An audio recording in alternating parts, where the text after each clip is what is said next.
Digest होने के बाद किसमें पचाया है? ग्लूकोज में। तो ग्लूकोज का सूत्र आप क्या जानते हैं? C6H12O6, C6H12O6, यह है ग्लूकोज।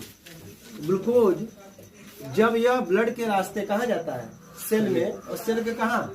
माइटोकॉन्ड्रिया में। कहाँ पे? तो माइटोकॉन्ड्रिया के अंदर इस ग्लूकोज का पूर्ण ऑक्सीकरण होता है। क्या होता है? पूर्ण ऑक्सीकरण। और पूर्ण ऑक्सीकरण के फलस्वरूप क्या बनता है? ऑक्सीजन की उपस्थिति होती है तो दो चीजें बनते हैं। अंतिम उत्पाद क्या होता है? कार्बन डाइऑक्साइड प्लस जल प्लस ऊर्जा। क्या बनता है? ऊर्जा। वह ऊर्जा कितनी होती है? 38 ATP। मैं एक ग्लूकोज से बता रहा हूँ, एक ग्लूकोज के मॉलिक्यूल से माइटोकॉन्ड्रिया के अंदर जब उसका पूरा का पूरा ऑक्सीकरण हो जाएगा तो एनर्जी बनेगा, कार्बन डाइऑक्साइड बनेगा और क्या बनेगा? जल बनेगा। उत्पाद आपको याद होना चाहिए। लेकिन इसी ग्लूकोज मॉलिक्यूल का इष्ट कोशिका में, बैक्टीरिया कोशिका में पूर्ण ऑक्सीकरण नहीं होता, क्योंकि वहां पे ऑक्सीजन की क्या होती है? अनुपस्थिति। और जब ऑक्सीजन की अनुपस्थिति होगी तो ऑक्सीकरण की क्रिया नहीं होगी। उस कंडीशन में जब ऑक्सीकरण हुआ ही नहीं तो जितना ग्लूकोज था पूरा एनर्जी में नहीं बदलेगा। बदलेगा?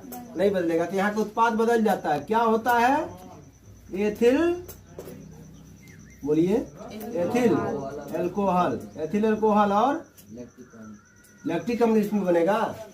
नहीं सर, इसमें एथिल एल्कोहल और कार्बन डाइऑक्साइड, बोलिए जल्दी से, carbon dioxide, carbon dioxide plus ऊर्जा। ऊर्जा। ऊर्जा यहाँ भी बनता है लेकिन कितना एटीपी? 2 ATP। कितना? 2 ATP। ठीक है, यहाँ आ जाइए।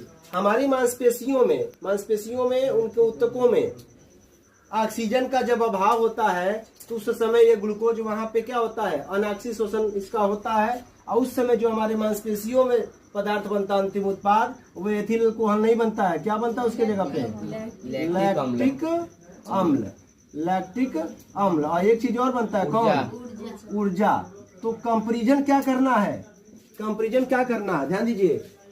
पूर्ण ऑक्सीकरण में उत्पाद क्या है? CO2 है, जल है, ऊर्जा है। अनाक्सी शोषण में अगर इस कोशिका में देख रहे हैं तो क्या है? एथिल अल्कोहल प्लस CO2 है, जल नहीं बनेगा यहाँ पे। और यहाँ पे केवल लैक्टिक अम्ल बनेगा, ऊर्जा नहीं बनेगा। यहाँ जल और कार्बन डाइऑक्साइड दोनों नहीं बनेगा। यानी यहाँ जल और कार्बन डाइऑक्साइड दोनों बन रहा है, यहाँ केवल कार्बन डाइऑक्साइड बन रहा है, और यहाँ जल और कार्बन डाइऑक्साइड दोनों अनुपस्थिति है। तो देखा जाए तो ये किसका रिजल्ट है? अनाक्सी का। क्या है? ये अनाक्सी शोषण का रिजल्ट है। अनाक्सी श्वसन। ओके। और ये किसका रिजल्ट है? ऑक्सी